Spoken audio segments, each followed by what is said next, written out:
일본과 대립을 계속한다면 한국 경제는 망한다는 일본.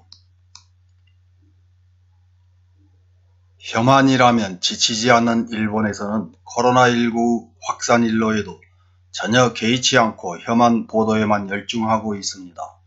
코로나19가 일본 내에서 걷잡을 수 없게 되면 그 책임도 대한민국에 있다는 식으로 몰아가기 위한 밑밥을 뿌리고 있는지도 모르겠습니다. 이런 혐한 뉴스 대부분은 국내 혐한 신문인 조중동의 기사와도 맥이 닿습니다.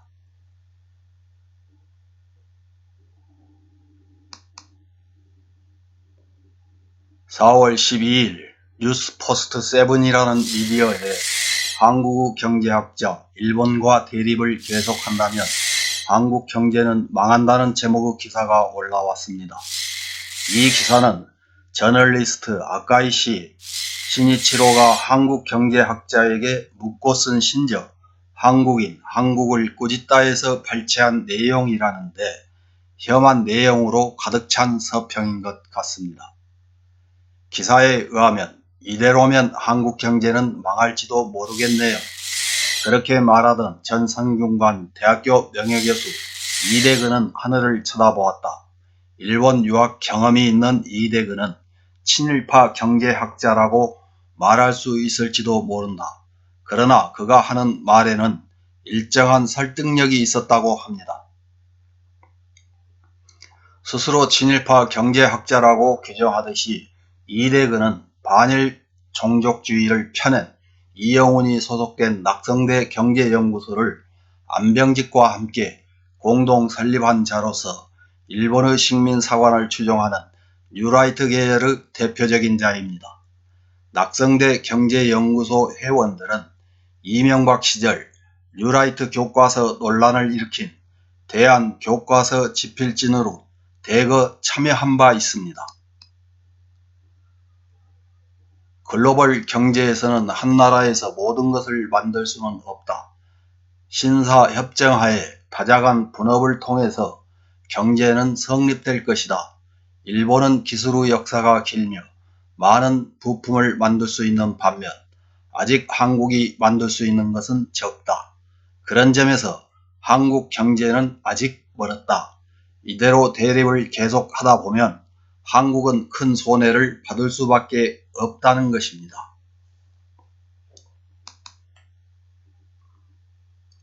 원래 한국 경제의 발전 요인은 일본에서 많은 것을 배운 것이라고 이대근은 말했다. 예를 들어 삼성전자가 핵심 기업인 삼성그룹은 한국 최대의 재벌이다. 그 삼성이야말로 친일 기업이었다고 이대근은 지적한다. 삼성의 성장 요인에 대해서는 삼성이 일본과 매우 가까운 관계에 있었던 점이 컸다고 분석하고 있다는 것입니다.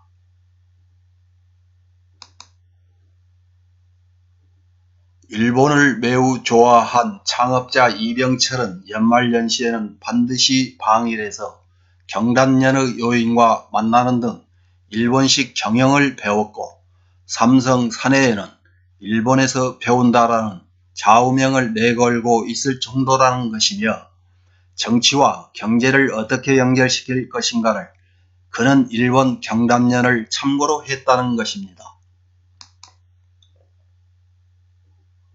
정치인들과 기업가들이 뇌물로 얽혀 돌아가는 일본을 보고 배운 대로 삼성그룹이 국내에서도 정치권과 줄을 대면서 성장했다는 것을 모르는 사람은 없을 것입니다.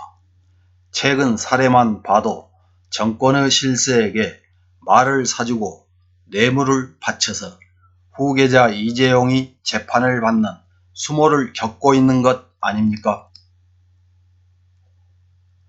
여기서 소개된 저널리스트 아카이시 시니치로가 한일전이 한창일 때인 2019년 8월 30일자에 같은 인물인 이대근과 인터뷰한 내용을 기고한 문재인이 경제전쟁에서 일본에 이길 가능성은 없다라는 제목의 기사를 확인해 보겠습니다.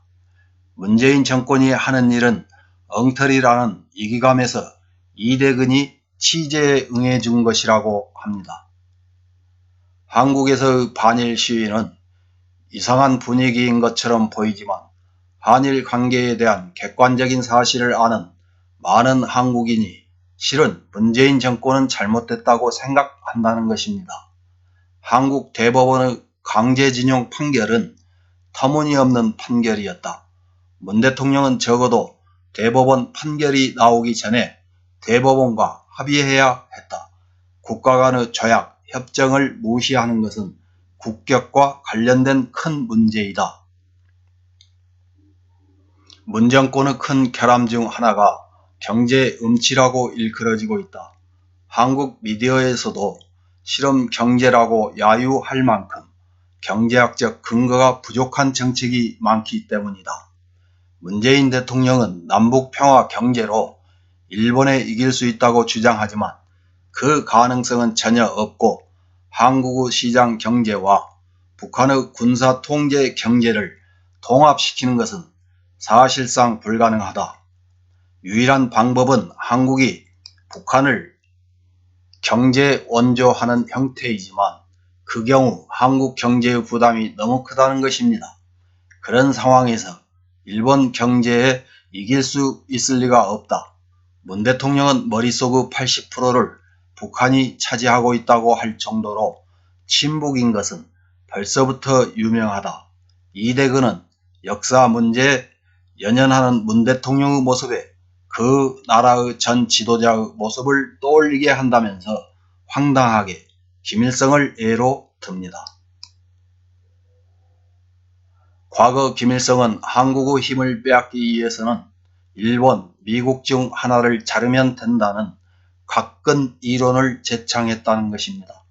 각근의 한쪽만 끊으면 한미일 3국 간의 밸런스를 무너뜨릴 수 있다는 것인데 문 대통령은 이 김일성의 이론을 답습하는 형태로 반일 활동을 하는 것처럼 보여 한국에 불리한 정책만을 행한다. 그렇다면 경제 마찰로 발전한 한일 관계는 어떻게 되는가? 일본은 기술 입국으로서 긴 역사를 가지고 있으며 그 기술력으로 많은 물건을 만들 수 있는데 한국 경제의 역사는 아직 일천하고 기술의 숫자도 적다. 게다가 그 경제 구조는 삼성공화국이라고 불릴 정도로 왜곡되고 반도체에서 삼성이 부진하면 한국 경제에 심대한 영향을 미친다고 합니다. 그런 상황 하에서 경제전쟁을 시작하면 바로 한국 경제를 망칠 수도 있는 사태가 된다. 한국 경제는 이웃나라 일본의 도움을 받아서 성장해왔다는 것을 잊어서는 안 된다. 아직 경제의 깊이에서는 한국은 일본 경제에 미치지 못한다. 그렇게 이대근이 말했다면서 기사는 끝납니다. 이런 황당한 기사에 어떤 댓글이 달렸는지 몇 개만 확인해보고 마치겠습니다.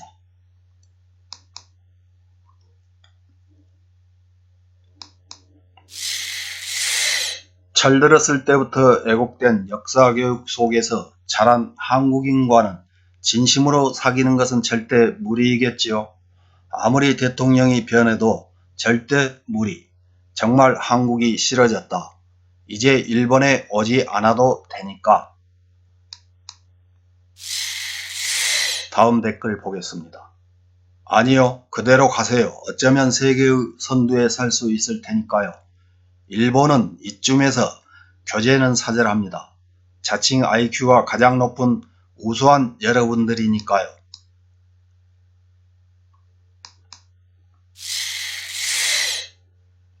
나라를 망치다. 반일 대통령. 나라를 망치다. 모두 대통령. 나라를 망치는 발가벗은 대통령.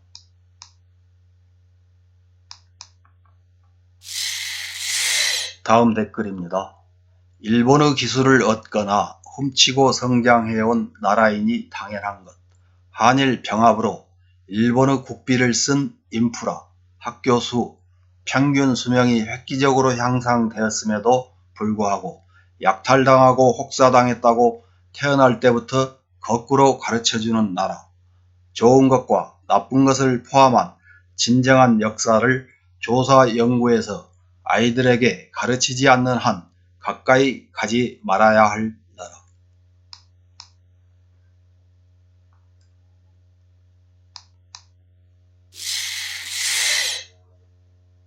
한국에는 일본인 대다수가 한국 대통령의 언동에 질려 분노, 역사 사실을 왜곡하고 있는 것은 한국이라는 것을 충분히 인식했습니다. 한국이라고 하는 나라와 교제 등 바라는 일본인은 매우 적겠지요. 일본 정부는 당분간 아무것도 한국에 대해서 하지 않을 것입니다. 국민이 원치 않는 일을 해서는 안 되기 때문입니다. 다음 댓글입니다. 일본이 참고 물러서는 역사는 이제 끝. 이제부터는 중국, 러시아처럼 시시비비로 대응해야 우호국도 아무것도 아니라고 상대에게도 깨닫게 해야 함. 동남아시아 국가도 일본 이제 알았다. 한국이라는 나라는 그런 품격이 없는 나라야. 약속은 깨고 기업은 적자가 나면 야반도주하고 일본과는 전혀 다르다라고 말하고 있습니다.